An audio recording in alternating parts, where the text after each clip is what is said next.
बड़े मज़ेदार टॉपिक है आज का। हर शाख पे उल्लू बैठा है।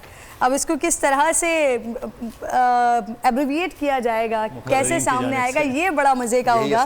मोहम्मद फैज़ शाहनवाज साहब, बैरिया यूनिवर्सिटी से आपका ताल्लुक़ है। सबसे पहले मैं आपको दावत देती हूँ, जितनी हमारी टीम मेंबरान हैं हम सब की भरपूर तालियों में। 3 मिनट का आपका टाइम है। ऑब्वियसली आपको पूरे रूल्स एंड रेगुलेशन के बारे में मालूम होगा। 2.5 मिनट पे पहला बजर होगा, जिसमें आपको अपनी तकरीर विदिन 30 सेकेंड्स को उसको सम अप करना होगा, कंप्लीट करना होगा। अगर आप अपने टाइम को कम व बेश करने की कोशिश करते हैं तो वो गालिबन नंबर्स पे उसका फ़र्क पड़ेगा, 2.5 मिनट से पहले खत्म जाएंगे। चलिए जी, आपका टाइम शुरू होता है अब। गरीबों और ला इलाहा इल्लल्लाह के नाम लेवाओं के अरमानों का मखसन कहलाने वाला ये देश, उनके अरमानों का मदफन बन चुका है सदर आली वक़ार कि अजीम रूहों के देवता की समातें जुल्मतों के किस्से सुनते सुनते थक चुकी हैं कि उसकी बसारत जो इस गुलिस्तान आलम के खिलते हुए फूल देखकर ठंडक हासिल करती थी, वो अब इसके झड़ते हुए पत्ते देखकर खूं उगलती हैं कि यहाँ कभी मुसर्रतों के फूल खिला करते थे, मगर अब अंदेशों के पेड़ उगा करते हैं कि ये तो वो पौधा था कि जिसे कलमा तैयबा पढ़कर इज़राइल को गले लगाते शोहदा के लहू से सींचा गया था, कि वो एक तनावर दरख्त बनने के बाद उल्लुओं का आशियाना बन चुका है, कि जहाँ मुंसिफ अदालत की गर्दन पर कुंडली मारे बैठा हो, वहाँ अदालतें दीवाने अदल बनने के बजाय इंसाफ की मक्तलगाह बनती हैं।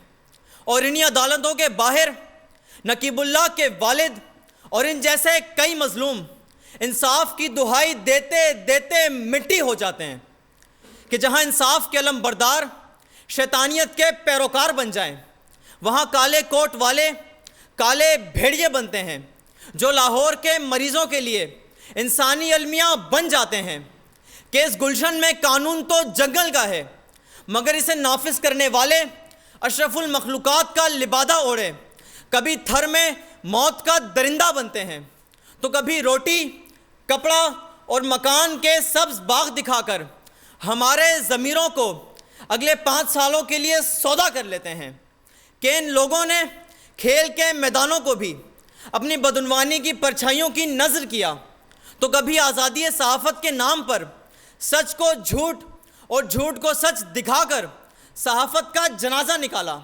मगर अफसोस तो हम पर है सदर आली वक़ार कि हमने इन्हीं उल्लुओं को अपना रहबर माना, कि जिसे देखकर खुदा ने भी इस गुलिस्तान की हिफाजत से अपने हाथ उठा दिए, कि इंसान बेहिसी का चलन बेचने लगे, रेशम जो बेचते थे अब कफन बेचने लगे, कुछ बागबान बहारे चमन बेचने लगे, जब कुछ ना बिक सका तो वतन बेचने लगे।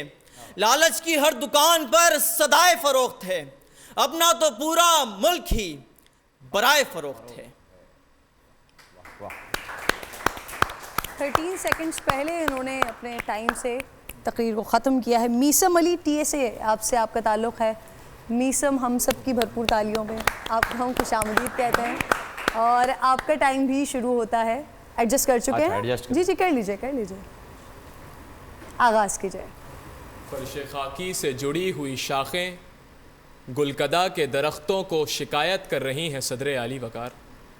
कुर्राए खाक पर पनपते शजर किसी शबिस्तान में, किसी शबिस्तान के बोए हुए बीज का मुआवजा नहीं, बल्कि कारखाने कुदरत में इंसानी जुस्तजू की निशानी है, कि जिसकी जड़ें ज़िंदगी को नमू बख्शती हैं, जिसके तने मजबूती की अलामत हैं, जिसका साया खुदाई, जिसका साया इंसानी जुस्तजू की निशानी है, जिस पर परिंदे अपना घर बनाते हैं। लेकिन सदर आली वक़ार, हैफ सद हैफ कि इंसानी जुस्तजू करने वाले ये लोग कहाँ गए, कि सदर आली वक़ार ये परिंदे, ये काबिज परिंदे हमारे घरों पर उड़ने वाले कहाँ गए? इनको तो उड़ जाना चाहिए था, लेकिन सदर आली वक़ार ये परिंदे कहाँ गए? इनको तो उड़ जाना चाहिए था, लेकिन ये परिंदे कहाँ गए? इनको तो उड़ जाना चाहिए था, लेकिन सदर आली वक़ार ये काबिज परिंदे कहाँ उड़ गए? लेकिन सदर आली वकार हैफ कि ये उल्लू जब सहाफ़त की शाख पर बैठे तो उलमा इकराम की इज्जत को अपनी घायल सच्चाई के मीज़ान में तोलने लगे कि ये उल्लू जब नज़रियाती शाख पर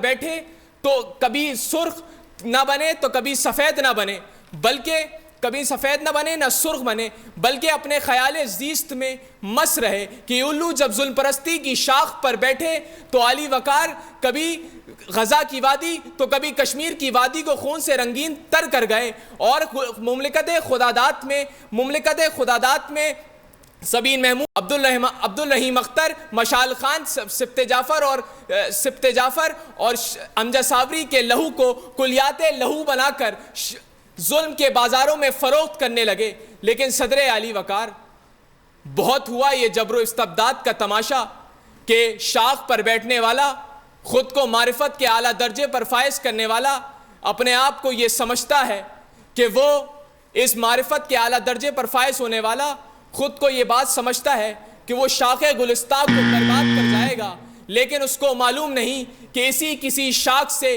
किसी गरीब का बच्चा उठेगा और ये ऐलान करेगा कि बहुत हुई बातें, अब सुनो कि हम रूहे तारीख हैं, फर्दा की जबी हैं हम लोग, किस्मते इंसा के अमी हैं हम लोग, और होंगे यहाँ उल्लुओं से डरने वाले, लेकिन सुनो इतनी जल्दी इतनी आसानी से मरने के नहीं हम लोग, इतनी जल्दी इतनी आसानी से मरने का वक्त खत्म हो गया। मैं सब आपने शुरुआत बहुत अच्छी की थी, लेकिन उसके बाद आप भूल गए, पता नहीं क्या हुआ। जजेस मैं मीसम से पूछना चाह रही थी कि मीसम की तबीयत सही है या बहुत अच्छी शुरुआत की थी। आपकी आवाज Afan Shabbir, sir Syed university of engineering and technology से आपका ताल्लुक है। अफान,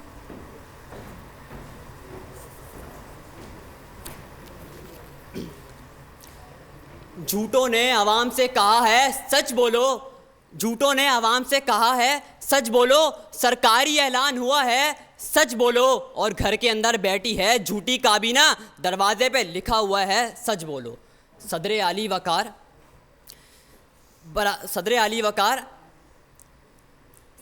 वकार परेशान नहीं होना, क्योंकि एनटीएस का टेस्ट हो या सप्ली का अफसोस, आवाज़ आती है पैसा फेंक तमाशा देख, कॉलेज की सीट हो या यूनिवर्सिटी की सीट चाहिए हो, आवाज़ आती है पैसा फेंक तमाशा देख, इन्हीं मीडिया पर किसी के खिलाफ बुलवाना हो तो आवाज़ आती है पैसा फेंक तमाशा देख, घर का नक्शा पास कराना हो या किसी मजलूम शख्स की रिहाई करवानी हो तो आवाज़ आती है पैसा फेंक तमाशा देख। मेरे कान पक गए हैं ये सुन सुन कर, पैसा फेंक तमाशा देख। सदर आली वकार, मुहाजिर के लिए ना नौकरी ना छोकरी, सिंधी के लिए गवर्नमेंट नौकरी ही नौकरी, तो मुझे कहना पड़ता है ये इसी उल्लू की, तो मुझे कहना पड़ता है इसी उल्लू की, तो मुझे कहना पड़ता है। टेक योर टाइम, आपका वक्त है अभी, शुरू करें। उल्लू क्या टॉपिक है? हर शाख पे उल्लू बैठा, तो मुझे कहना पड़ता है इसी उल्लू, तो मुझे कहना पड़ता है इसी शाख पे उल्लू बैठा है। सदर आली वकार,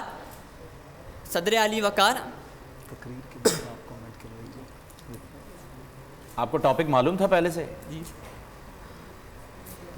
अभी 1 मिनट है आपके पास, अगर आप करना चाहें कंप्लीट तो कर सकते हैं। मुझे बड़ी मायूसी होगी अगर आप ना कर सके, क्योंकि बहुत मज़ेदार आपने उठाया है, अंदाज आपका बहुत खूबसूरत। बिस्मिल्लाह कीजिए।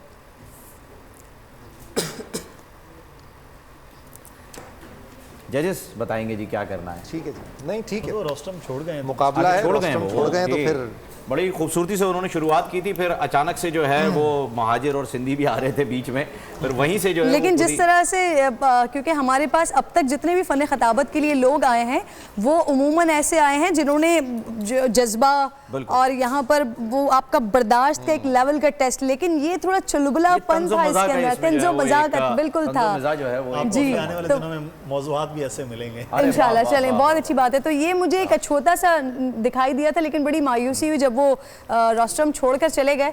तो गालिबन हमारे रिजल्ट्स भी ऑलमोस्ट आज तो बहुत ही ज्यादा क्लियर है, वैसे बहुत क्लियर है, तीनों आ जाइए। ये अच्छा हुआ कि आपने तंज़ो मिज़ाज पे है आने वाले दिनों में कुछ रखा है, वरना नहीं इंशाल्लाह उसके लिए भी एक बाकायदा हम आपसे ऐलान करवाएंगे पूरा कि सेकंड राउंड हमारा किस तरह से होगा और वो क्या तश्कील पाएगा। ज़रूर। मेरा ख्याल है मैं ये कहने का हक़ रखता हूँ आप तीनों से कि मुझे बहुत मायूसी हुई।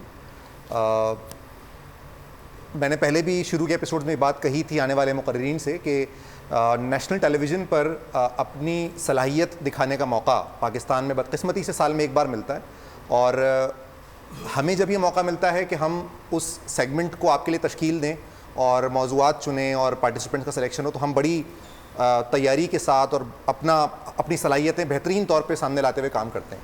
तो उस वक्त बड़ी मायूसी होती है कि अगर हमारी मेहनत इस तरह से ज़ाया हो कि आपको पता है कि आपके मौज़ूआत आपको 2 दिन पहले मिल चुके थे। अगर नाज़रीन को नहीं पता तो हमारा जो तरीक़ेकार है कि हर राउंड के मौज़ूआत इनको 2 दिन पहले मिल चुके होते हैं। सेकंड राउंड से इनको ये मौजूद 3 दिन पहले मिला करेंगे ताकि तैयारी का वक्त ज़्यादा मिले उसमें।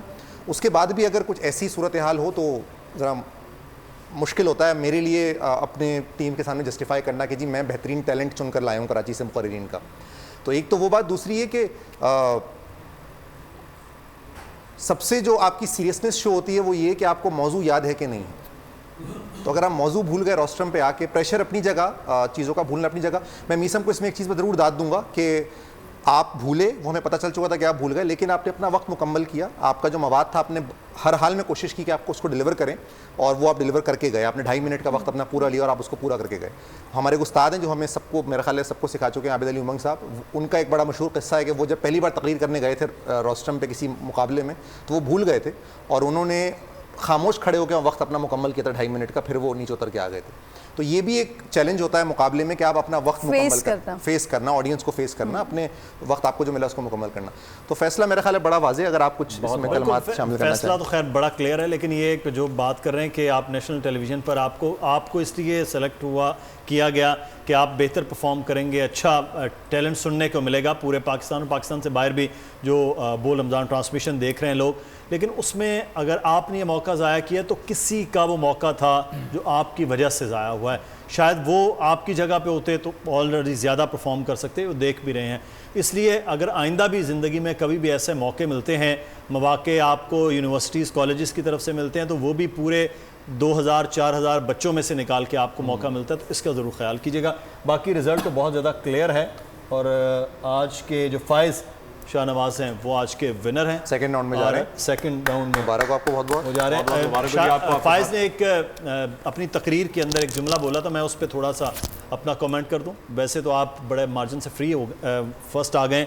आपने कहा था कि जब ऐसी कौम हो जाए तो फिर खुदा भी अपने हाथ उठा देता वहाँ है। पर मेरा भी तो जी बिल्कुल, तो वो ये है कि आपकी तकरीर थी, वो अलग मामला है, लेकिन खुदा हाथ अपने बंदों पे कभी नहीं उठाता है। ये हम हैं जो उसकी रहमत से शायद दूर भाग रहे होते हैं, वो नहीं है।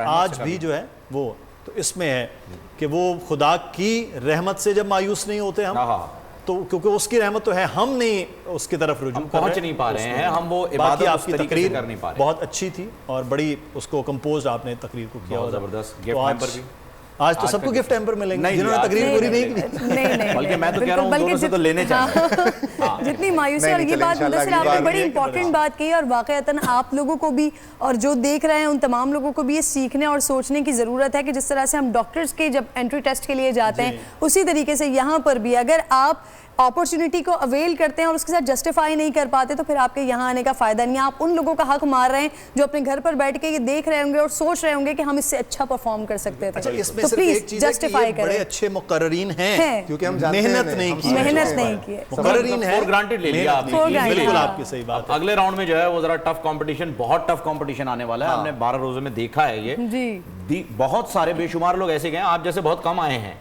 तो आप लोग जो है वो तैयारी जरूर कीजिएगा। फाइज आपने भी ये सोच के जाना है कि अगला राउंड जो है वो इतना मुश्किल तरीन होने वाला है। तो बहुत शुक्रिया आप लोगों का भी, आपका भी बेहद शुक्रिया। आपके साथ फाइज, आपके साथ तोहफा जाएगा और बाकी दोनों के साथ हमारी दुआएं जाएंगी और उम्मीदें जाएंगी। पुरनूर सहर और जिक्र खुदा, नबियों की मदह सराई। पैगाम सुना ऐबाद सबा, पुरकैफ साथ आई। पोशीदा है ईमान की राह, अल्लाह की किताबे मुक़द्दस में।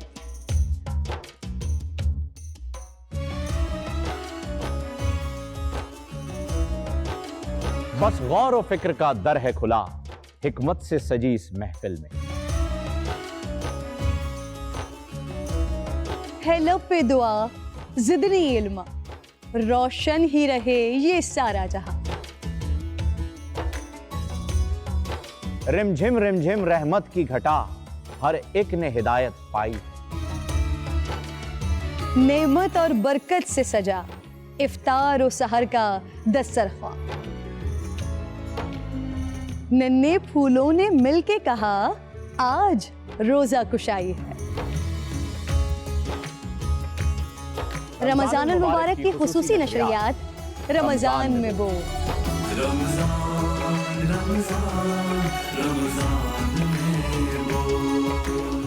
रमजानुल मुबारक की खुसूसी नशरियात रमजान में बोल, फ़हीम खान और किरण नाज के साथ रोजाना सुबह 3 बजे सहर ट्रांसमिशन और शाम 5:30 बजे अफ्तार ट्रांसमिशन, सिर्फ बोल एंटरटेनमेंट पर।